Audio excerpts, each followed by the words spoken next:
Assalamualaikum warahmatullahi wabarakatuh. Halo semuanya, perkenalkan nama aku Anissa Nailatul Izzah. Jadi di sini aku akan menjelaskan mengenai landasan teori dari praktikum bioteknologi yogurt yang telah dilakukan. Perkembangan ilmu pengetahuan dan teknologi membawa dampak besar terhadap berbagai aspek kehidupan manusia. Salah satunya dalam bidang bioteknologi. Bioteknologi merupakan cabang ilmu yang memanfaatkan makhluk hidup, sistem biologis, atau proses biologis untuk menghasilkan produk dan jasa yang bermanfaat bagi manusia. Berdasarkan tingkat penerapan teknologi yang digunakan, bioteknologi dibedakan menjadi dua, yaitu bioteknologi konvensional dan bioteknologi modern. Bioteknologi konvensional merupakan bentuk bioteknologi yang paling awal, yang telah dikenal dan diterapkan manusia sejak zaman dahulu kala.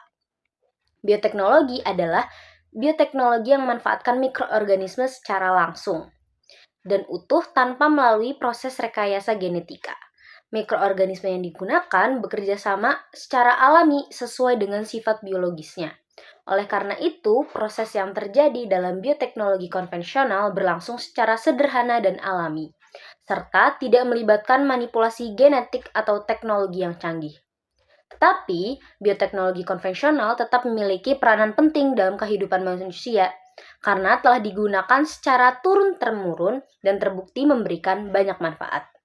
Nah, prinsip dasar bioteknologi konvensional sendiri adalah penggunaan mikroorganisme seperti bakteri, jamur, ragi sebagai agen biologis utama. Mikroorganisme tersebut berperan dalam mengubah bahan mentah menjadi produk baru melalui aktivitas metabolisme oleh organisme itu sendiri. Selain itu, bioteknologi konvensional juga memanfaatkan enzim yang dihasilkan oleh mikroorganisme untuk mempercepat reaksi kimia tertentu dalam proses produksi. Enzim-enzim ini berfungsi sebagai katalis biologis atau mempercepat yang memungkinkan proses berlangsung lebih efisien meskipun dengan teknologi yang sederhana atau seadanya. Salah satu proses bioteknologi konvensional itu adalah fermentasi. Fermentasi merupakan proses penguraian senyawa organik seperti karbohidrat oleh mikroorganisme dalam kondisi tertentu, baik dengan oksigen maupun tanpa oksigen. Proses fermentasi menghasilkan berbagai produk sampingan kayak asam, alkohol, dan juga gas yang memberikan karakteristik khas pada produk akhir. Fermentasi nggak hanya berfungsi untuk menghasilkan produk baru, tetapi juga dapat meningkatkan nilai gizi, memperbaiki rasa, aroma, serta memperpanjang daya simpan bahan pangan.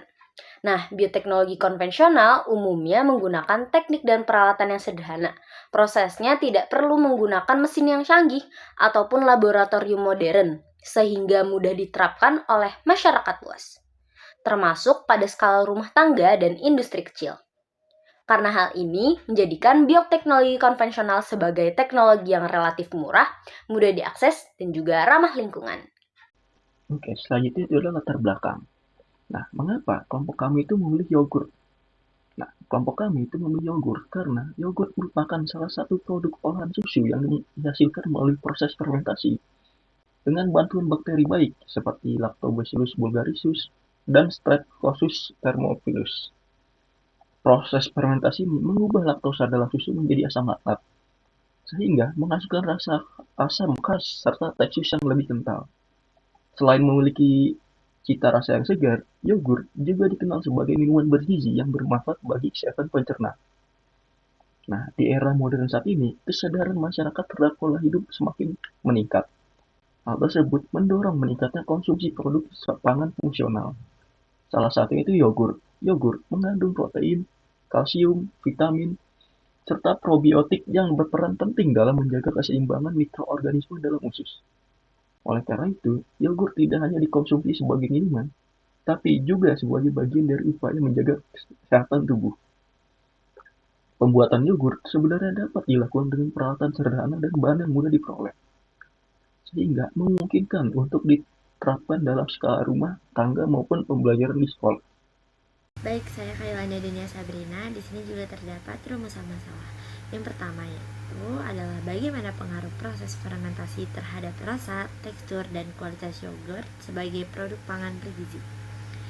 Terdapat pula hipotesis 0. Proses fermentasi tidak berpengaruh terhadap rasa, tekstur, dan kualitas yogurt yang dihasilkan. Lalu terdapat pula hipotesis 1. Proses fermentasi berpengaruh terhadap rasa, tekstur, dan kualitas yogurt yang dihasilkan. Nah, tujuan pada penelitian ini adalah bertujuan untuk mengetahui pengaruh perbandingan konsentrasi biang yogurt 2:3 terhadap kualitas yogurt yang dibuat menggunakan fresh milk strawberry sebagai bahan dasar. Perbandingan konsentrasi biang yogurt diduga dapat memengaruhi proses fermentasi, tingkat keasaman, tekstur, serta cita rasa yogurt yang dihasilkan. Melalui penelitian ini, dilakukan pengamatan terhadap perubahan yang terjadi selama proses fermentasi, seperti lama waktu pengentalan, tingkat penelitian, tingkat kekentalan produk akhir, aroma, warna, dan juga rasa pada yogurt. Selain itu, penelitian ini juga bertujuan untuk menentukan konsentrasi biang yogurt yang paling optimal dalam menghasilkan yogurt strawberry dengan kualitas yang terbaik, baik dari segi fisik maupun organoleptik. Dengan demikian, hasil penelitian ini dapat memberitahukan informasi ilmiah mengenai pengaruh konsentrasi